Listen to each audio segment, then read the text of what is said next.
it's Recovering Hedonist, and this is the best and worst of K-pop, 2025 edition. Note, debuts will be included, but the main focus will be comebacks. I'll give my thoughts on each song and the group, as well as a ranking tier list toward the end of the video. I'll focus on them group to group and add subsections down below so you can click through chapters to see info about each group. One last thing. I am a girl group stan, so this is almost all girl group comebacks. I'm not entirely opposed to boy groups, I'm just extremely particular on which boy groups I find interest in. Alright, now let's get into the best and worst of K-pop, 2025 edition. And as always... That's my opinion! Don't you get it? Why can't anybody have an opinion but you? First group, Hearts to Hearts. Debuting on February 24th, 2025 with The Chase. This is an amazing debut song, very cute and fun to listen to. I found the stages to be fun to watch due to the dance and the larger amount of numbers, as I prefer larger groups. The members are quite young, but this is nothing new in K-pop nor the entertainment industry. Just making a note on how most of the members are 15 to 17 or just turned 18. This debut song made me interested in the group and grow excited to hear what they had to musically offer in their comeback and others to come in the future. This was a 10 out of 10 debut. Their B-side Butterflies was also fun to include, so there were 2 songs to stream during their debut as opposed to truly one single. There was more of a chill vibe to the song, showing they won't only sing high-pitched, upbeat dance songs. Style, first comeback on June 18th, 2025. I love this comeback song. Since this is their first comeback, I was pleased to enjoy it so much so I don't lose interest in the group so soon after debut. This was a great choice for them. I really love the bubblegum pop genre of K-pop, so this song vibe makes me very happy to listen to, making this a 9.8 out of 10. Pretty please. Come back on September 24th, 2025. I didn't really listen to this song when it came out, and I only saw minimal promotion on YouTube Reels. I didn't care for the part of the chorus I heard on those. I don't have much to say about this song, as I find it quite simple and boring for a single. It's not horrible or anything, just nothing special in my opinion. I also don't like when rap feels forced into a K-pop song, therefore 6.5 out of 10. Focus. Come back on October 20th, 2025. I find the beginning vocals of Carmen to be a bit much, especially with amazing repeated so much. It's alright, I will admit it is catchy.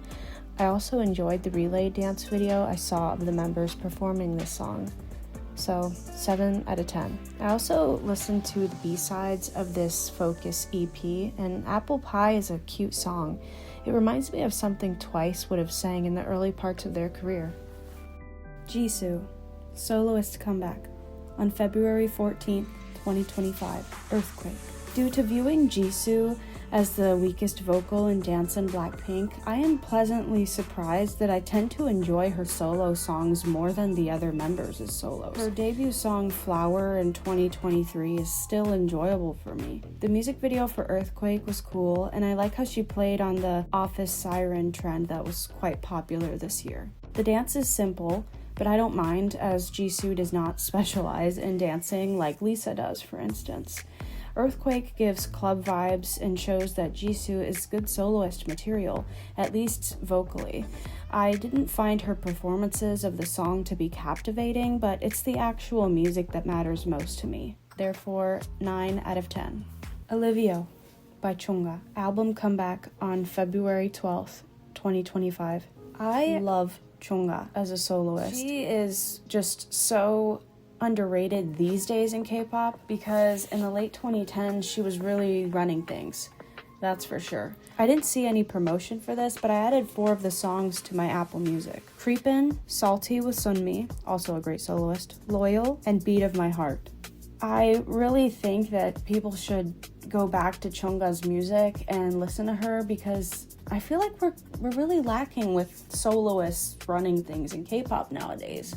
It shifted back to groups. Anyways, Olivia by Chungha is a decent album, but I think it's not her best album overall, but considering that her prior company dropped her before she could release Bare and Rare Part 2, I think it's a great comeback. You know, she'll never be able to complete the Bare and Rare Part 2. She only has Part 1 out.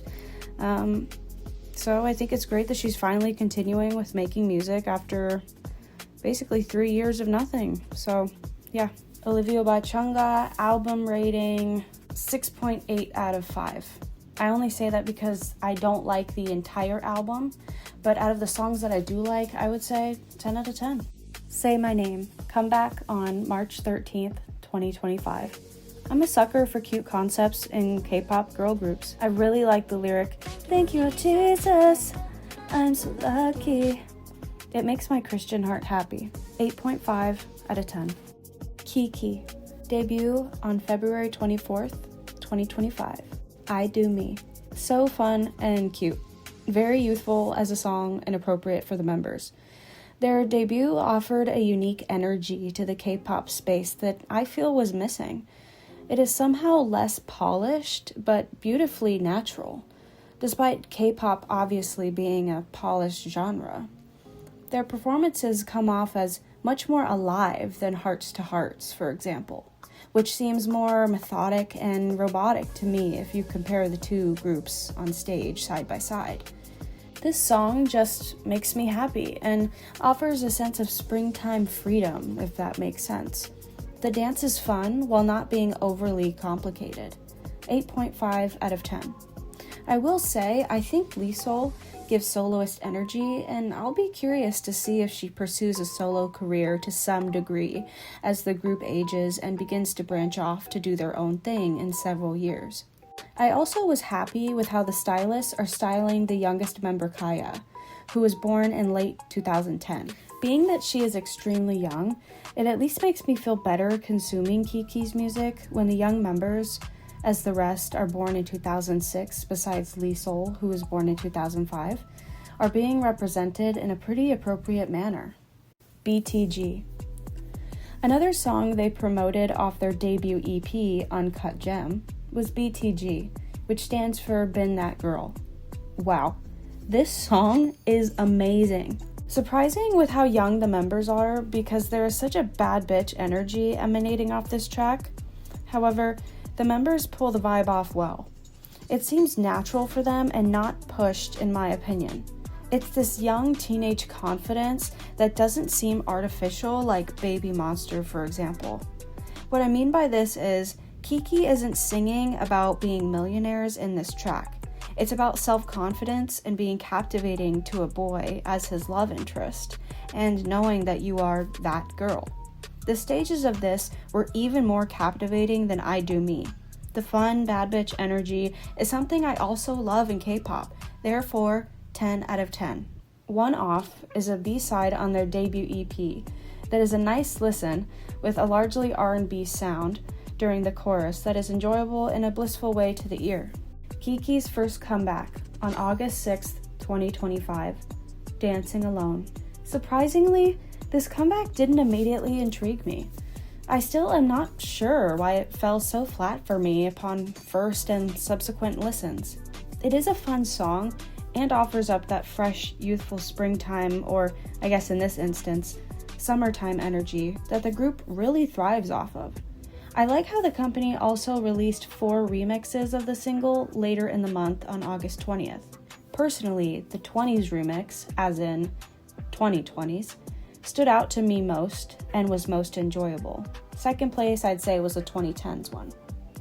I would be curious to see KiiiKiii pursue more of a breakcore vibe in their later songs, since that's what the 2020s remix went off of. Overall, KiiiKiii is a great group, and I'm very interested to see what they're going to release in this upcoming year, 2026. I really like the group, and I'm rooting for them. Sserafim, come back on March 14th, 2025. Hot. Hot was simply a letdown in comparison to Sserafim's other lead singles, such as Easy, Anti-Fragile, and Crazy, to name a few. Hot is simply okay. I will say that despite not loving the song, I did find watching the different stage performances to be interesting, especially with the boho chic cowgirl type of styling. I don't like Kazuha's parts. I find those hard to listen to. Yoojin and Chaewon's vocals are most notable and praiseworthy, therefore 7 out of 10. My further thoughts on Hot, the EP, it was okay, not as good as last year's EPs, but still good. I added every song. I will say that my favorite song from the EP was Ash, and honestly, I feel like Ash could have been the single for this album. It would have made this EP a much more different style and vibe, but I don't know, I think it would be interesting to see Le Sserafim lean more into the sound of Ash, more dreamy and kind of cool, rather than the upbeat thing. I don't know, Hot just fell flat for me. Also for Come Over, it was a catchy song, and I did like the 60s influence on the styling and the sound of it, but yeah, Hot was okay. Spaghetti. Comeback on October 24th, 2025. I like this even less than Hot. So much to the point where I have no desire to add Spaghetti to my Apple Music library, when I did add Hot to my music, despite finding it to be a generic comeback single. A fun dance can only save a song so much. I just don't care much for Le Sserafim's comebacks this year, which is such a letdown since I've been increasingly into their comeback songs. Fearless was meh for me when they debuted, but up until Hot, I felt each song was great.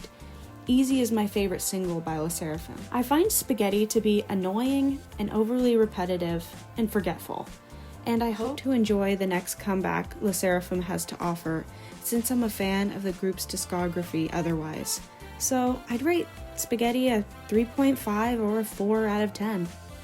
NMIXX, Know About Me. Comeback on March 17th, 2025. NMIXX has largely fallen flat for me as a group, as I don't find most of their singles interesting.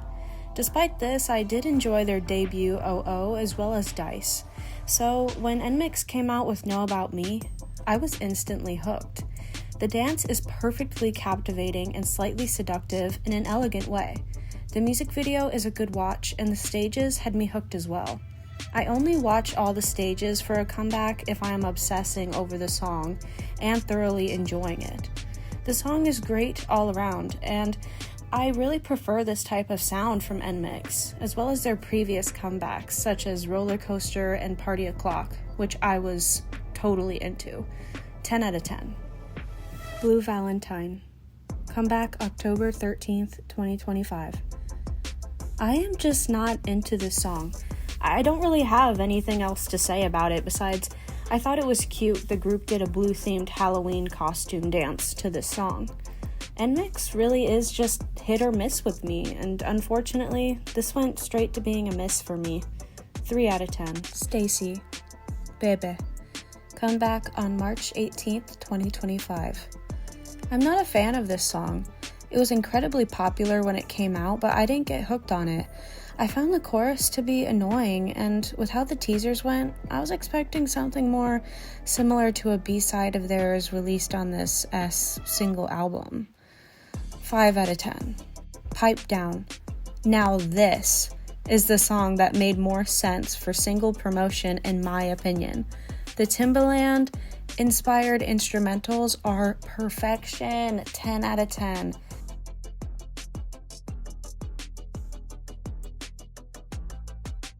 If I.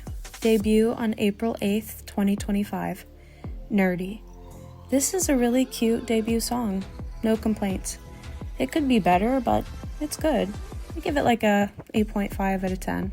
I like it. Are You Okay? Comeback on July 16th, 2025. This song seemed to pick up some popularity online, which was nice to see because I'm pretty sure this group comes from a small company. But personally, the song doesn't stand out to me. It's just not my vibe, really. I don't know, like a 5 or 6 out of 10. VVS, girl group debut on April 22nd, 2025, with DIMM. I found this group through memes online, like clips like these.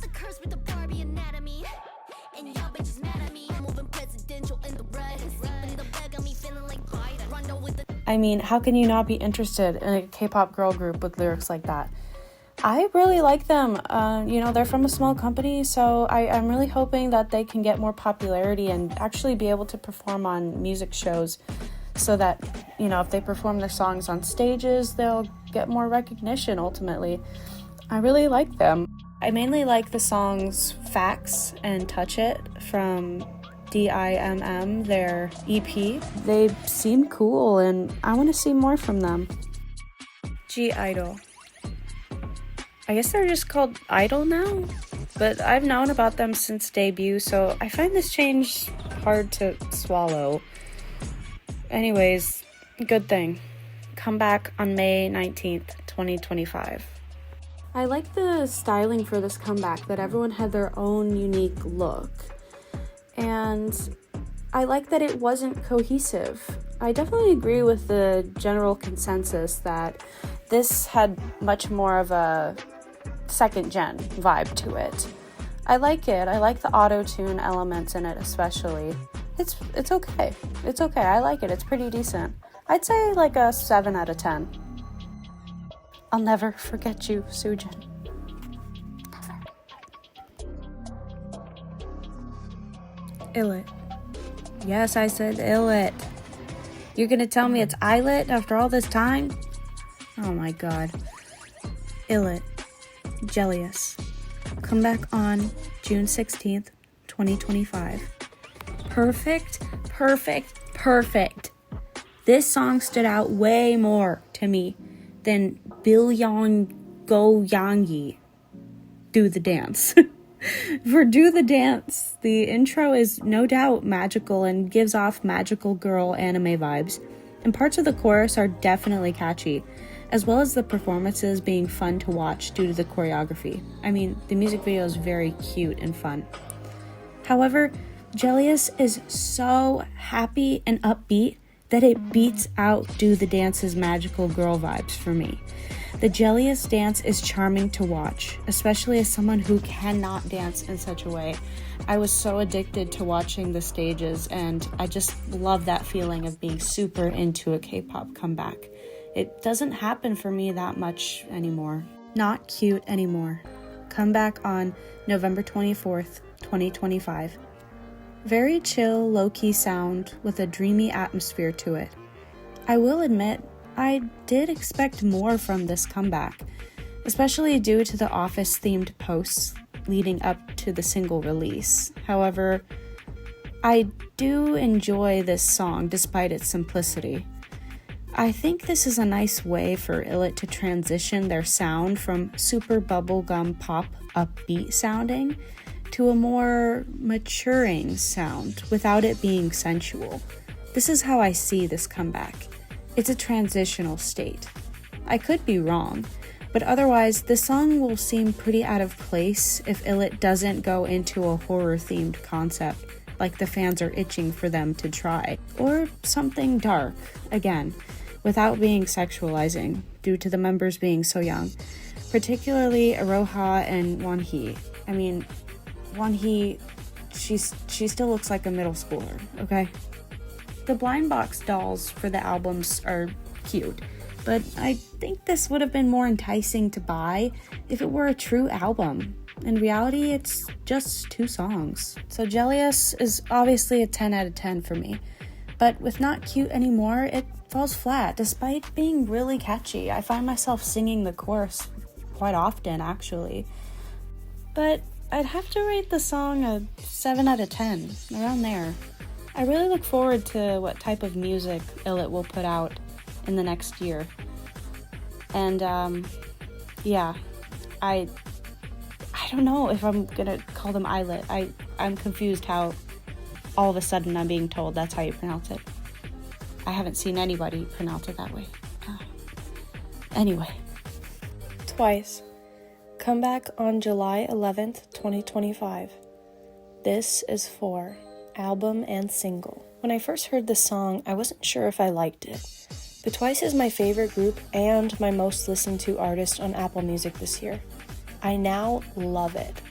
I also thought it was nice that 4 members of Twice, Jisoo, Momo, Chui, and Nayeon, performed at the Victoria's Secret show this year to further promote the song. They did a great job and all looked really pretty as usual. Twice is forever my favorite girl group of all time. As for the album this is for, it's not my favorite of all Twice albums, but they have such a large discography that I don't mind not enjoying some of their songs here and there. The songs that stood out to me on the album besides the lead single include Right Hand Girl, Batitude, Dat Ah, Dat Oo, and Talk. I really like that they had some songs on this album, as they've done in previous albums, where they don't have every member on every song. It provides an interesting dichotomy between songs. I know about Twice's Japanese comeback with Enemy, but I'm not gonna really mention this because it's J-pop. Okay, anyway, Me Plus You, comeback on October 10th, 2025, with the album 10, The Story Goes On. Me Plus You is a chill and uplifting song to celebrate their 10-year anniversary as a group. No complaints. It's alright, it's what it needs to be.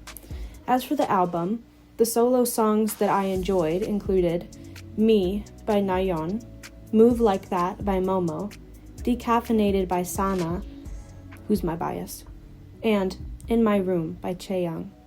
To be honest, I was so not into Jonghyun's Cowgirl song or the other member songs I didn't mention. But it's cool everyone has a different vibe to their music, with Chaeyoung's sound being particularly distinct. AtHeart, debut on August 13th, 2025, with Plot Twist. This is such a perfectly cute song, and especially good for a debut. The choreo is captivating and joyful. I especially love the head twist move they do. I already talked about this in my making banana bread for the first time video, but whatever. Apparently, AtHeart won't have their first comeback until 2026, which is definitely a choice by their company. I understand they don't come from a super well-off company, but it would have been better, in my opinion, to at least plan to release a holiday-themed song, or some sort of single, or maybe even a cover, to try and keep the momentum from how well praised their debut was online. Nonetheless, I look forward to their comeback whenever they end up having it, hopefully early 2026 rather than any later. Irene&Seulgi, duo comeback on May 26, 2025. I forgot about this comeback, and I was literally at work when I finally got around to listening to it during summertime. I was taking my lunch, and yeah. So, Tilt, the lead single. I don't know, this really fell flat for me. It really did. I just went back and listened to it right before I recorded this, just to give it another chance, and I think I like it a bit more now. Maybe part of it was being at work that I didn't enjoy it as much. But I don't know, I think the chorus being tilt, tilt, tilt over and over again is just tiring, and after having such a good duo debut song like Monster, I'm a little monster, like that, it was so iconic that, how could they really beat it? I don't know, but I like them as a duo. They also had a B-side on this album called Irresistible, and Irresistible has an elegant jazzy sound similar to So Natural by Red Velvet during their rookie days. I've always favored the Velvet side of Red Velvet, so it was nice to hear a song like this on their duo EP. I would have preferred this as the lead single over Tilt, but I get it, it's not as upbeat as Tilt was. Honestly, maybe like a 5 out of 10, just because I wasn't even excited to get around to listening to this. Kep1er, Bubblegum, comeback on August 19th, 2025. This is one of my favorite comebacks of this year because I instantly loved it. I love the sound of the song, I love the choreography, I love the stages, I love the performances, I love the styling. I just really love Kep1er, and even though they're pretty well known, I mean, I still think they're pretty underrated. I loved Bubblegum. I think this was a great sound for them to do a little bit, I don't know how else to say it besides maybe like a badass vibe, rather than only doing girly stuff, but yeah, this was great. I also liked the Bubblegum EP, and yeah, I love Kep1er. I'm glad they're still together, even though they lost a few members. Lost meaning they went to other groups. I didn't mean that in a morbid way. But yeah, Bubblegum, it's a 10 out of 10 comeback for me. Very fun and a great summer song, despite not being a summer-themed comeback. It was a very good release. IVE. So, Rebel Heart came out in January of this year, but I honestly don't enjoy the song at all. I think it's more of a middle schooler song, which isn't bad, it's just not my cup of tea. Then with Attitude around February, I wasn't much of a fan of this song either, but it's definitely way better than Rebel Heart. I think Attitude may grow on me, but I don't like the overall song. There's certain parts that just annoy me, like the rap, for instance. But I think it's okay compared to IVE's amazing discography otherwise. Like, it's okay because they have such great songs compared to it. I enjoy the repetitive part and seeing the members perform to it, especially Ray. I guess Attitude just seems okay to me rather than particularly great. Maybe a 6 out of 10? But for me, the main star of the show this year was XOXZ. I already spoke about my profound love for this IVE comeback in my Banana Bread video, but it's worth repeating. It's just K-pop perfection. The dance, the styling, everything. No complaints. The music video was fun to watch, and the song was stuck in my head for months. 10 out of 10. I also gave the EP IVE Secret a listen, and I enjoyed it. I really liked Heartbeats in particular. IVE is one of the greatest 4th gen groups, maybe even one of the best 4th gen groups, to be honest. They release amazing music, and their album IVE in 2023, don't even get me started. To me, that's one of the best K-pop albums ever. But yeah, with this is the conclusion of part 1 of the best and worst of K-pop 2025 edition. I think it makes more sense to do the ranking bit in part 2, so I'll be back with that. Stay tuned, and Happy New Year!